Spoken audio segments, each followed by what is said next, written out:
I've mentioned it many times before. This is what we're going to be working on.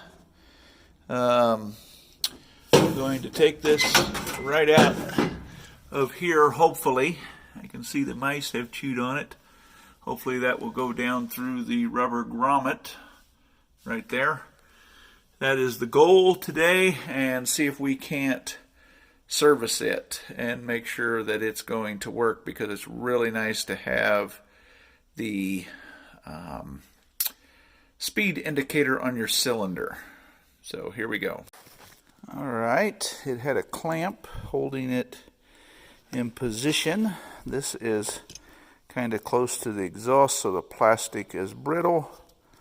And this here, rubber disc, was a challenge.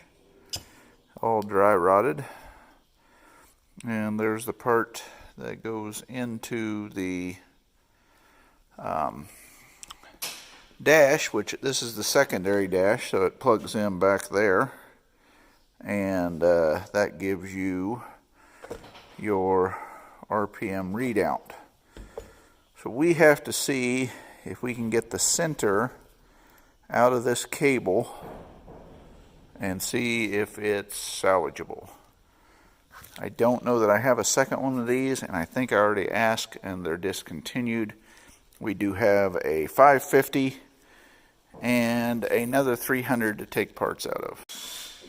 All right, now we have went and got the one off the 550 carcass outside, and it is in the same length, pretty good shape. We'll clean it up. This is the one that we just took off of the carcass 300 outside.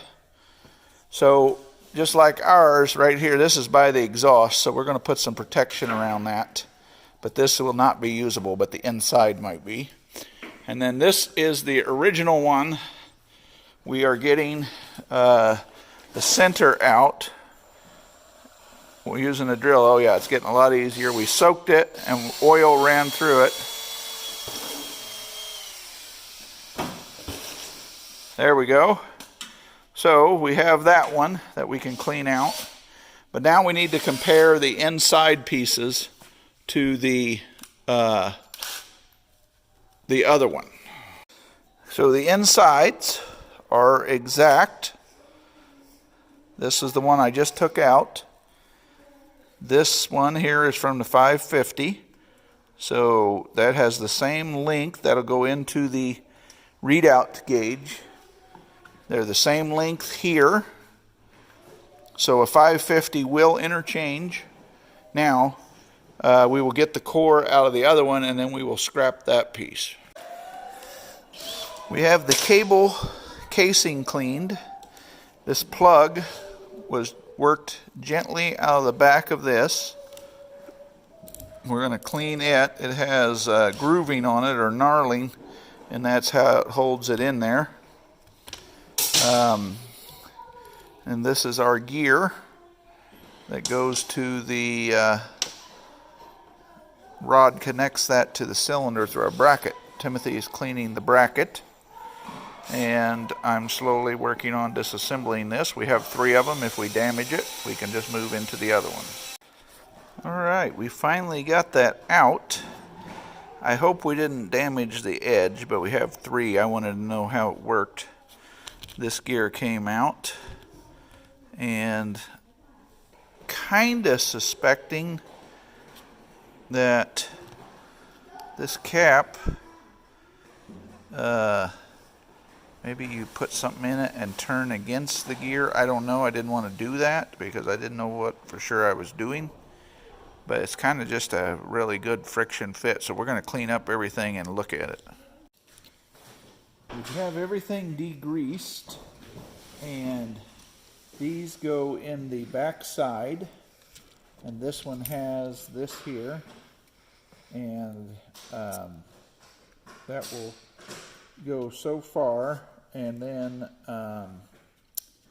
these here, when they're in, guide the gear on the back side.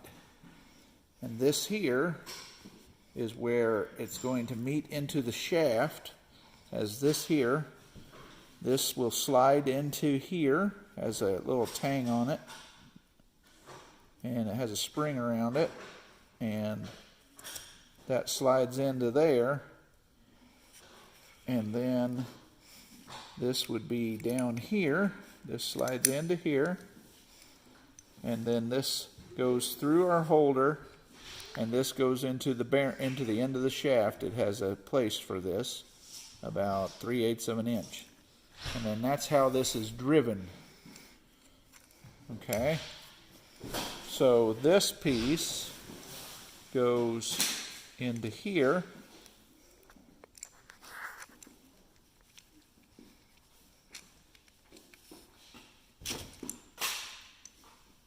you can see how they mesh and they make the right angle turn. Can you see down in there? These back sides go on them to hold that in position. And then this side, the cable that we salvaged goes into this side through our housing, and then that turns up to the tachometer for the cylinder speed. It's pretty simple. What we have to do now is get a grease that will go in here. That's all going to be new grease, and it needs to be a special grease. Let me look that up for you. This is also greasable by taking out this pipe plug from the back side here, and there is a grease track.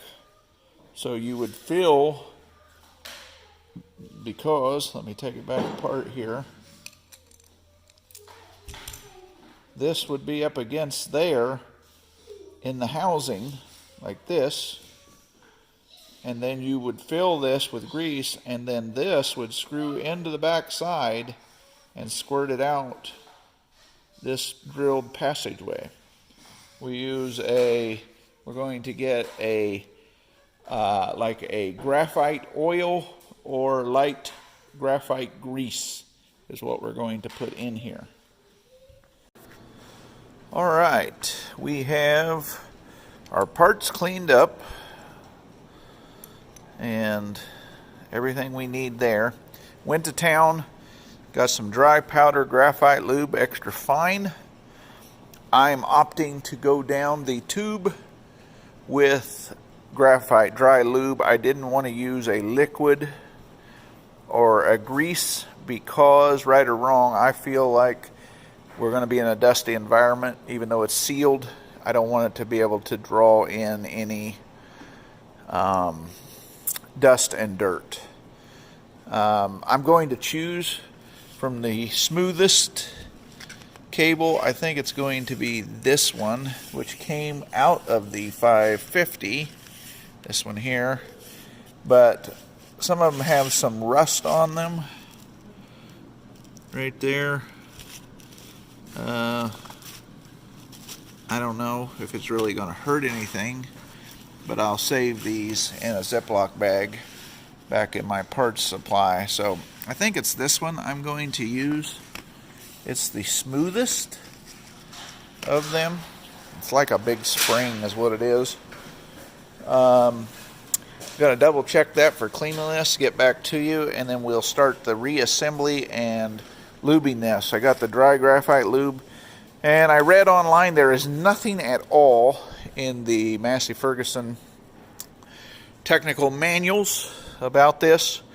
I'm going to go with a white lithium grease, and I think that I don't know what it had in there. It was like a gray grease, but it could have been contaminated.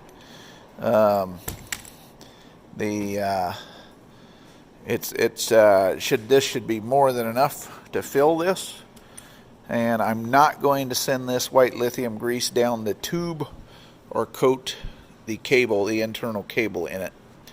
So that's what I think I'm going to do, and I'll get you up on the tripod and we'll get going here.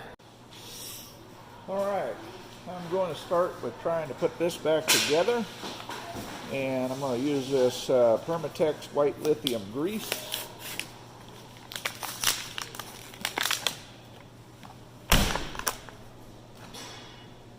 And we've got everything cleaned up and ready. And I think this should go pretty good.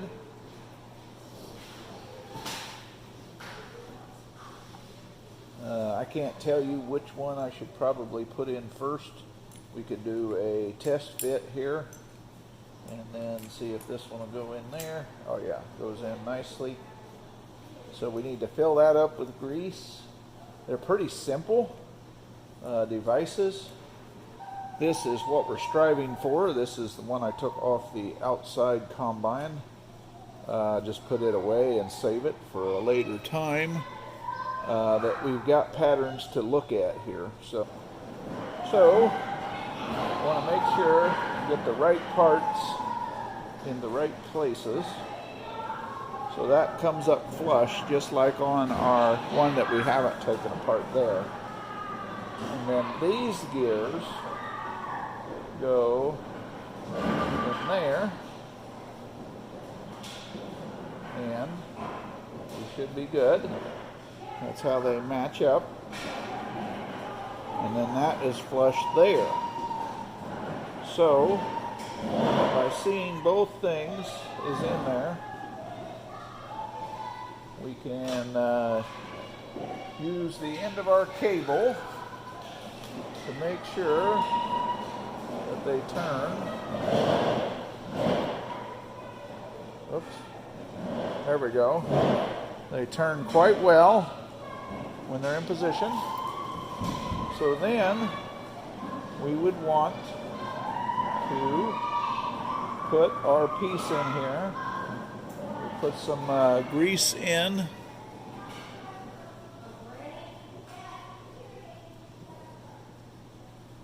Okay. And we would want to get that piece in there.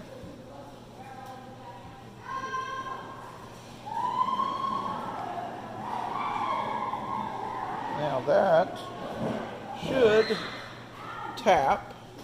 Let me get my hammer.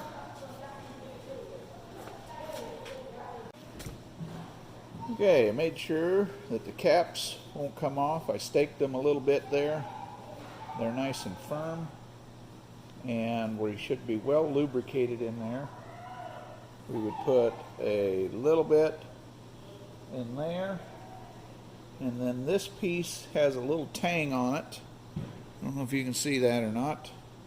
That has a slot in there that's spring loaded, and that goes into it. So then this will go onto our bracket like such, and then we can put that where we need to and hook our cable and go up to the dash. So we're going to be done with this piece. And now we're going to go on to the cable. I think I'm only going to get one shot at this. This is the graphite lube here. So I'm going to try to dump that down the cable end here. I don't know how this is going to work. Oh, it's already coming out down there.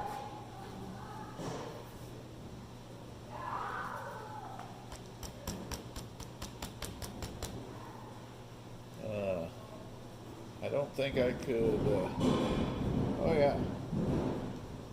yeah, it's coming out. So, got to make sure and get this in the right end. It's hard to show you, but I'm going to go ahead and feed this down in there. I don't think, unless it moves it all out, I really don't think I can get any better than that. It looks like it shoved a lot of it out. But I would think it would have to be in there. Oh yeah, yeah. That is working nicely. I will, it is getting on the thing. I will pull it back and put some in from the other side.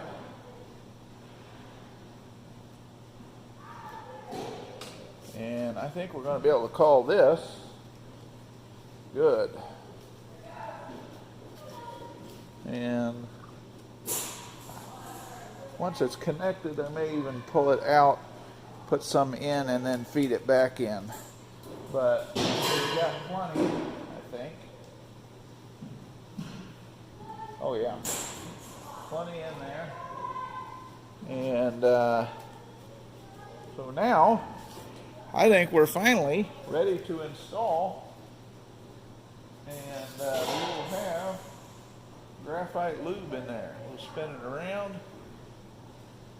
extra fine, and I think that's going to go a long way to not having liquid in there and maybe gather dust. So now let's start the install. So the first thing I wanted to do is take the connector out and make sure that goes in there. And that goes in there. It's a little loose, but it should catch. I don't know if that's the way it was machined or what, but we should be good. And I already took the bolts off, so we should be ready to put this on as such, right there. Now this will be orientated the correct way once we get this mounted solid. So we'll put our bolts back on.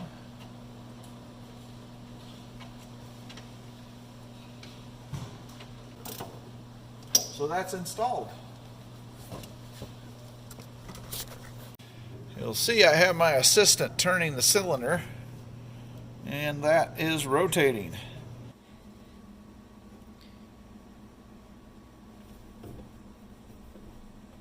Now you can see it moving. All right, the battle to reinstall the cable is in. We put the clamp back on right there. You can see it. And I protected it with hose again because this area right through here gets it. Look how close we are to the exhaust. I may even look into some exhaust wrap to try to keep the heat down, but just look how close we are. It is crazy close. So with that being said, let's go around and look at the other side. Cable comes back down through here, and so that is protected with hose, and then we could maybe even, once we're done, get it zip tied right to there for protection. So tack is in and working. I will go spin it. Timothy will record the tack up there. I obviously cannot spin it 100 RPM or more, but you'll see it move. Everything is working.